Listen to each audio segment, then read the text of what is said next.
Alright, masithathe thuba bethuna sizibulisele kwindawo zonke enibukele kuzo ngalomzuzu. Silapha ke eKapa lodumo ePhilippi kwaGold Supermarket ngumsitho omkhulu owenziwayo ke qho ngonyaka wokubhiyozela iHeritage Day. Nanjengoko ke abantu ke besiza bephokoka kule venkile yakwaGold.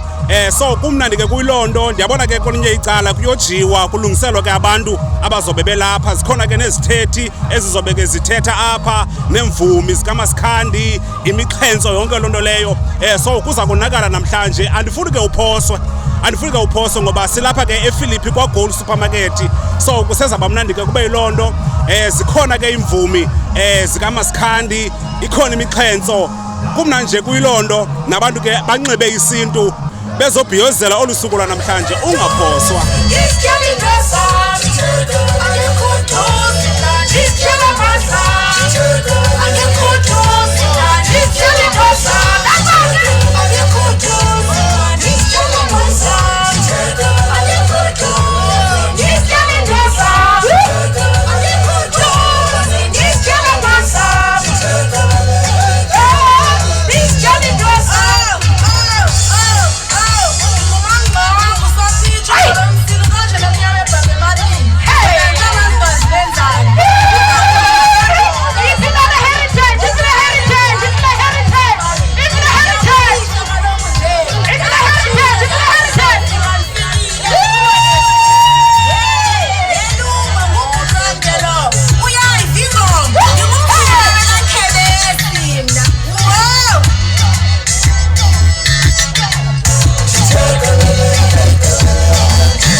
Ndakubona uyaphila, ndikhe ndakubona ke uxhensa phaya nabanye oomama phaa, kunjani kodwa?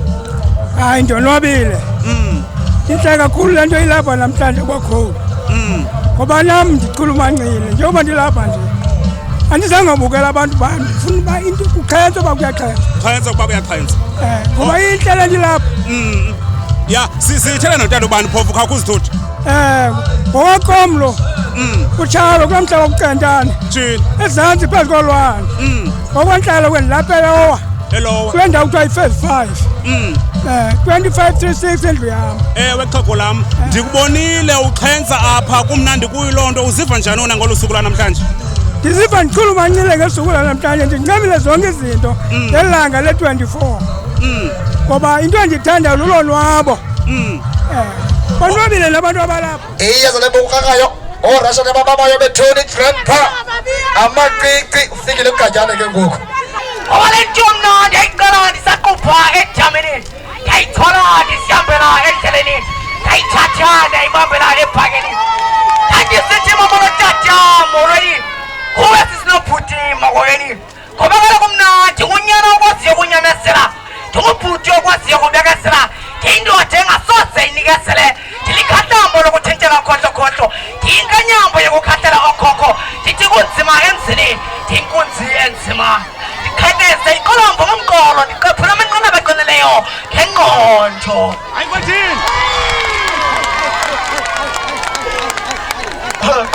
Molweni ePhilippi.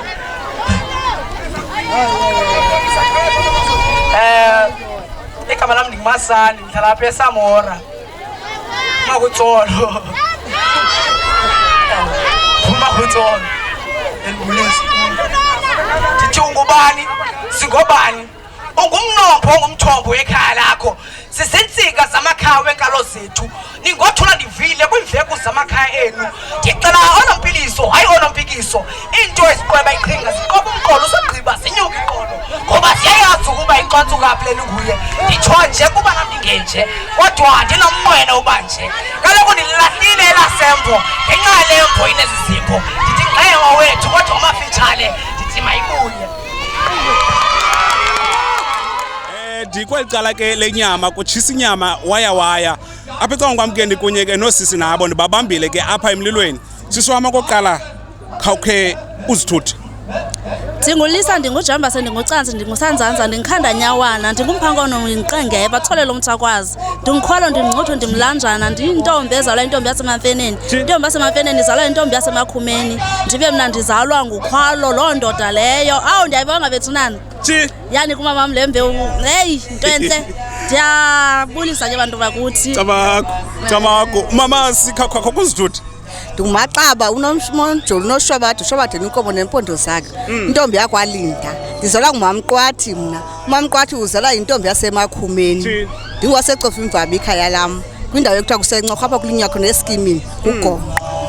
Hayi ke masicamba gusheni ndiyanibona ke nilapha nizobhiyoza olusuku lwanamhlanje lwamagugu nenkcubeko. Okokuqala ndifuna uqonda uba ngaba wena unxityiswa ngubani umhle unje? Mna ndinxityiswe ngu-Anoxolo. Anoxolo yi-firstborn yam phaa endlini.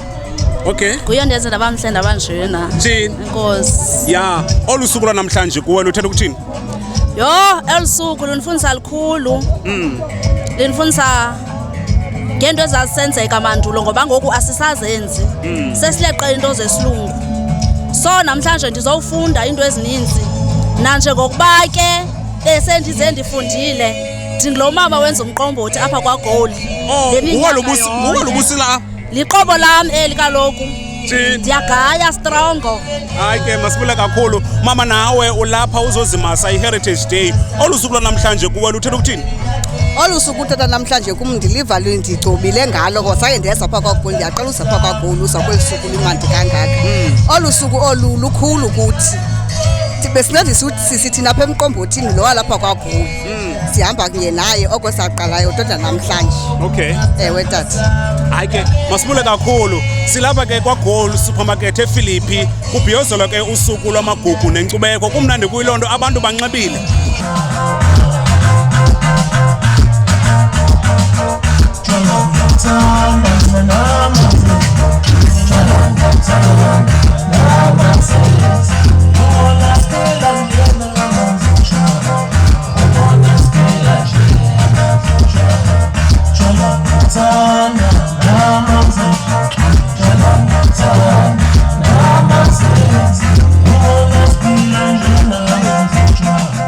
So I'm colored, married to a black guy, an African guy. So when I bring my kids, they need to learn different cultures. They need to learn different cultures. Where I come from, I go on my knees and I do this. That is what you do when you intermarry different cultures. But that is what has exposed me also to different cultures. So when we see that there is a misunderstanding between cultures, we need to have more events like this. And I must say thank you to the organizers of Goal and thank you to SIPA for having invited me here today so that I can speak about what unites us. There are many things that unites us as South Africans. We are coming from a past where all of us were suffering. Now we've taken hands together and said, let us build this rainbow nation that Tata Madiba said we must build. Now we must take each other's hands, build this country, and we need to move forward as one, as a one people. So when others are coming from outside and they come to our country, what they see is that beautiful face that I've seen here today. We've seen our mamas dance here, cultural dance, exposed to poem. I saw a poet here on the stage. That is what we, as this South Africa, have to offer to people outside. Ukandike ndinabo tata balapha ecala kwam abathi namhlanje bazozonwabisa kulo msitho namhlanje. Tata kunjani? Siphelile tata. Kunjani kuni? Hayi, kuyaphileka nakuthi tatam. Namhlanje imini yenkcubeko nobugcisa kwakunye namasiko. Khawusithuthi tata lo usecala kwam utata ubani khawusithuthi? Umndungwane le uDiya uNdarha uNgolomselo uyemyeni. Okhaya liphaya eledivre emaqhubeni. Ngokuhlala ke ndilapha elowa. 4.1. Ngikuthiwa ngambaliso ke ba. Maliso. Okay ke tatam. iHeritage kuwe ithetha uthini namhlanje? Inkcubeko leyo konwabisa. isintu esakugala esenza into yokuba abantu balandele ukhondo eli babevele ngalo. Yiyo le nto namhlanje size apha sizawubona uba masiyolando sizoncedisana napha no-Gold.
Sisalapha ke ePhilippi kwaGold Supermarket apho ke bekubhiyozelwa khona usuku lwe-Heritage Day apha ecangkwamkeni kunye ke nomuntu omkhulu uMr Dandala.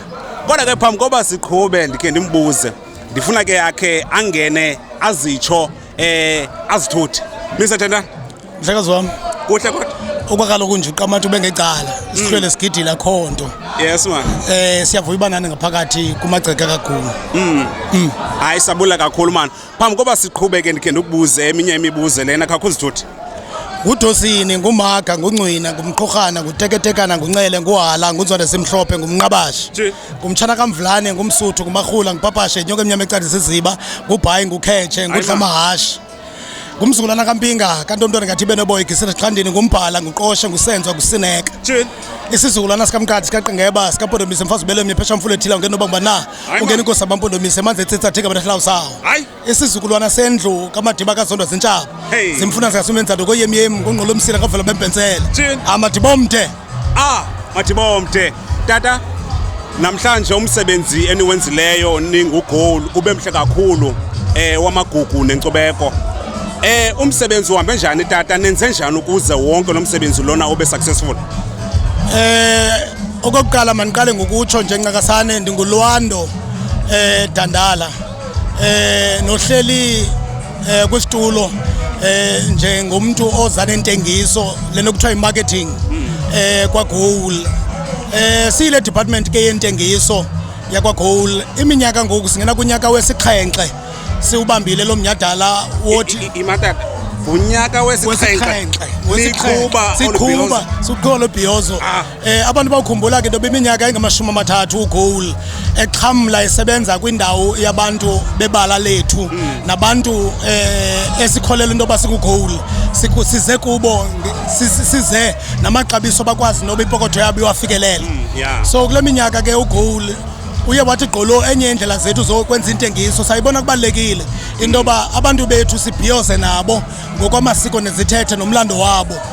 I-Heritage Day ke yenye inyanga esesathi kasihlala phansi Nhlandlolo sayibona kubalekile indoba masibhiyoze ngengoma masisile masinxibe impahla zethu ngokobuzo bethu abantu ke besuka kwimvaba ngemvaba zeKapa bezobhiyoza nathi laa nto kwakuthiwa imbizo phamandulo ngoku siyenza in a form of umculo wonke umuntu onwabile abantu ke basapota kakhulu singuGoal ile nto iyiyo ngoba ke nee-suppliers zethu esisebenzisana nazo ezifana no-Six Gun Grill o-Itawo Twiza o-King Kong bonke bazeka mzekweni besithi eliphupha ninalo nalo mbono wenu siyanixhasa ndifuna ukuthi ke le nto ibe yimpumelelo ngenxa yezo companies ibe yimpumelelo ngenxa yabahlali bethu nabathengi bethu silapho sikhoyo ngenxa yokuxhaswa ngabo ya ndijongile ke zisakhona nee-performances ingaba mhlawumbi izithethe bezilapha ndikhe ndava ingathi bekukhona abantu abasuka epalamente kwisebe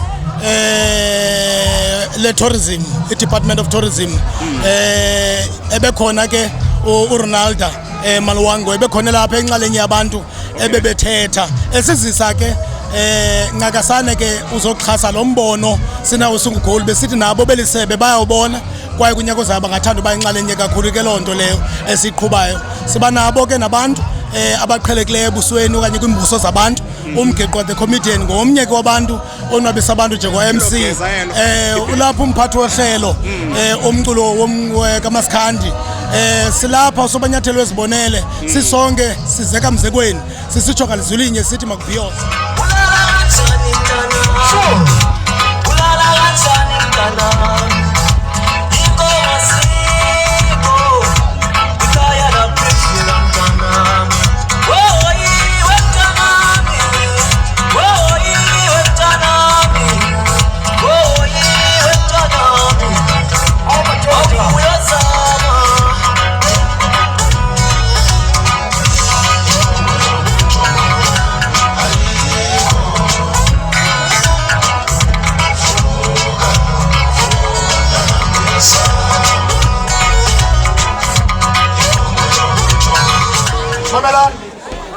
Mamelani ndifuna into yoba nindimamele kakuhle izandla zenu zonke apha zidithemene into yoba iwina ngubani so akho nto ithethisayo ndiqale ekuqaleni kokugqibela ngoku iwina nguye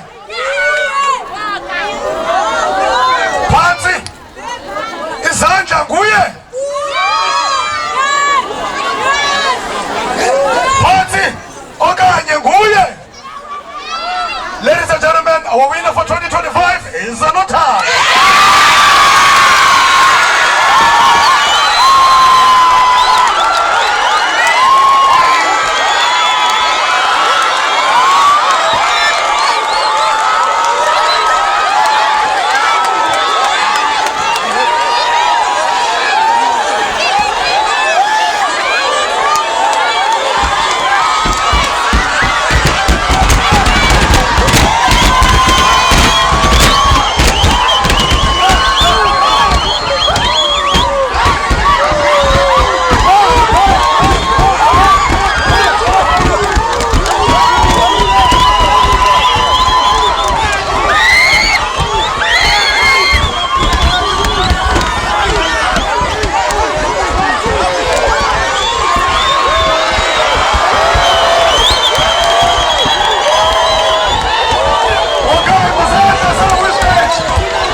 amachaka kumishemba enkosi kakhulu kwabagozi yabulela so ngikho masive kuya lo mphawu usiva kanjani uwina kanjani afuna culo ngifuna asibalisele kusiva kanjani zisho kanjalo zethola lihle limhlophe ebhiza kombala phakathi kwamanye amathongo nangiyikhombophenze ngibandela phansi njengenza ngoba vele ndiyakwavuma ndiqhosha nemisebenzi yami yiyo le misebenzi afowethu andikwazi ukuthatha into endiyazi kangcono kukushaya ingoma so siyabonga kakhulu simuzwa nothando kwande isapoti yenu nimnike ugoli niphinde nibuye nakunyaka ozayo sobe sikhona futhi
kanti ke mbukelo wemikhulu productions sisaqhubeka ne-heritage day yethu apha kwaGold namhlanje kanti apha ecala kwami ke ndibambe omnye womculi womaskandi mfundini nowaziwa kakhulu odumileyo bhuti kunjani ngiyaphila futhi kunjani ndiyaphila nami ubhuti ngubani futhi okhuluma naye umboqo ngwabuthelezi sibongo ya ngokuqhamuka ke ngiqhamuka eKZN empangeni right namhlanje ndiyakubona unxibe njengehlobo lakwaZulu ubuyozela inkcubeko yakho namasiko wakho ingaba iheritage ithela ukuthini kuwe bhuti wami kimi ngathi ithethe imvuselelo nje mfowethu okuyisona isikhathi esibe sikhumbula ngaso umlando wethu thina ndlemnyama yabo ngingasho kanjalo mntaka baba abantu base Cape Town ubu baphethele ntoni namhlanje mfowethu engithi ngizobabonisa khona nje nama ngizobabonisa esithi makushalo lusuku nje noma ngabe ngiseKZN yona indlela esilibungaza ngayo usuku olufana nalolu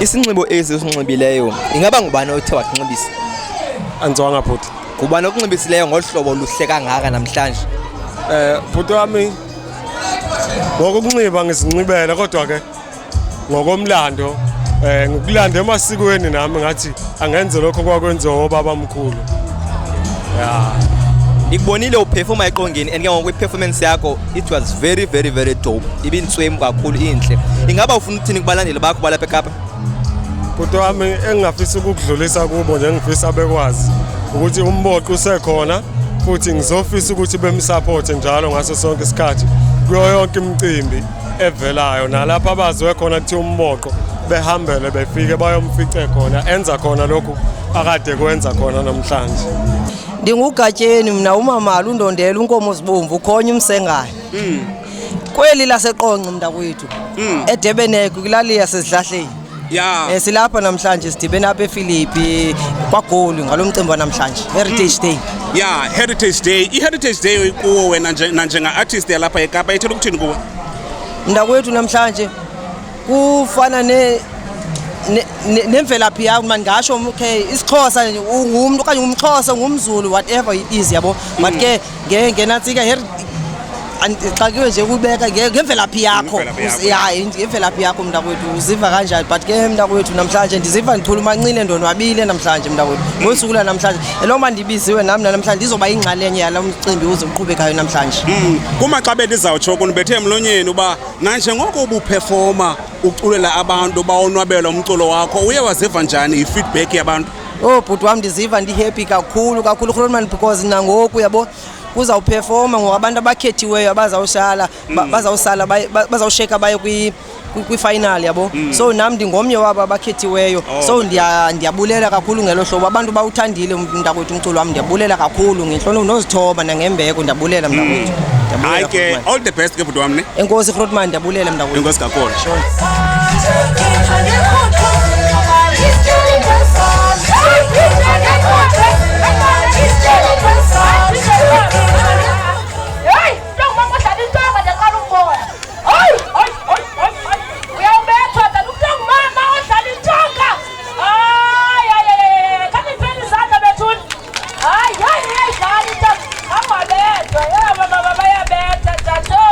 Alright ke mphulaphula wemikhulu productions selapha kwaGold kwi-Heritage nalapho ke ngosibethela amaphethelo siyigqibezelayo cha siyigqibezela ngengoma emnandi mani nangendaba ezimnandi apha ecala kwam ndinobhuti othe wazithela imali engange 5,000 rand athe wayiwina kukhuphiswano obelukhona andifuni ive ngam funa nive ngaye bhuti kunjani?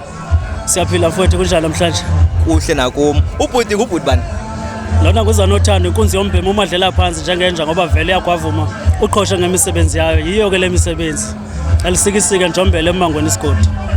Bhuti wami khawusithile qabaqaba kubantu abebengekho wena namhlanje ungulowo nelakhe ba utheni uwe lo umqasandleni wemali engange 5,000 qabaqaba kwenzeke intoni kuze ubewina lo mali? Bafowethu emakhaya nabalandeli baso sisikhululo sifikelelayo kwinkalo zonke. Eyona nto ibalulekile kakhulu ukusebenza kanzima nokukholelwa kuwe nokusazi istory sakho. Ukholwe kule nto ukholelwa kuyo ungakholelwa entweni esebenzela omnye umuntu. Uzazi wena before wazi omnye umuntu uzoyifumana le nto uyifunayo.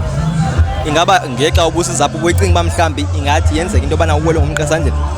Ngenxa yamagingxigingxi esihlangabezana nawo benga expectanga mna uba ndizoba ngomnye wabantu abonyulwa abe ngu-number 1 kodwa ke ngenxa yenceba kaThixo sekwenzekile namhlanje. Athini amazwi akho ayakho kubantu bakwaGold njengoko bekuthe jize ngemali engange 5,000 rand? Gold ku-management zonke ukuyoma ngabasebenzi bakhona ndidlulisa ukubulela kakhulu. Ndicela nakwabanye abantu nibenzele iqiniso nisijonge isiphiwo somntu nisikhathalele ngoba kule Cape Town uMaskandi ingakumbi awuhoye kakhulu. So siyacela kakhulu niqhubeke nento niyenzayo nijonge iziphiwo zikaMaskandi uqhubeleke kuye phambili kakhulu. Ophosiweyo ke it was a gift away from uGold ebesipha isipho zabantu kwi-customer zakhe. Ophosiweyo mnganami ngophoso sisintu yabo ngophoso bobuntu ngophoso ngumuntu ithi loo nto umuntu ngumuntu ngabantu besibumbene silumanyano sisonke singuGold singuSiskani Grill singu-Itawu yonke into omkhulu wani ufuna ukuxoxela nganto usebenzekile ne-artist besinazo ziperformile yonke into yenzekile mkhulu ebengangangenele for ukhuphiswano le 5,000 rand uphosiwe because umnyadala obumhle kakhulu badoda yilo ngaso ndiyixokele bekukuhle abantu batyile inyama abantu bawusela umqombothi izinto zesintu zibe kufanele basizityile ngexesha le-heritage elibona sinkcubeko nembeko nokuzithoba nothobeka nesintu. Ucinga uba into yobana mhlawumbi ingaba kulo nyaka zayo uGold ophinda wenza umsebenzi ofana nalo? Ndicinga uba wena mkhuluwa ngokunjalo uzaphinda wenza and lo msebenzi wokulo nyaka uzawukhula ngokukhulu uzawuba more than lokho zi-performance ibinkulu. Ndibulela u-safety and security okokuqala, ndibulela idiscipline ebantwini bayesintu basasibambile nobuntu basenabo umuntu uhlonipha omnye umuntu. Yintoni enenza nithi gqolo ukusoloko nisingatha le micimbi ifana nalena apha ePhilippi nothi kwezinye indawo ezinoGold? Yinto bathi Mtase uphuhliso to the local artists malizidle and then libe neqhenye ngabo kubantu abasakhulayo bezi local artists zalapha eWestern Cape asithi mhlambe iWestern Cape yonke like even ase Eastern Cape uyazibona ba unexanduva loba uzoziwinela i5000 rand apha kwaGold ungeza qha ke ngenxa yezinto izinto ezikhoyo apha kwindlela esiphila kuyo asikwazi basifikelele kwezinye indawo. Siswa masibula kakhulu ngexesha lakho. Yeah, ngo-DJ Masindi kokwakhe bethu nasibuleka kakhulu ba nalapha kuwe bhuti wami akhonto ebitheni. Enkosi kakhulu. Isejele oh mama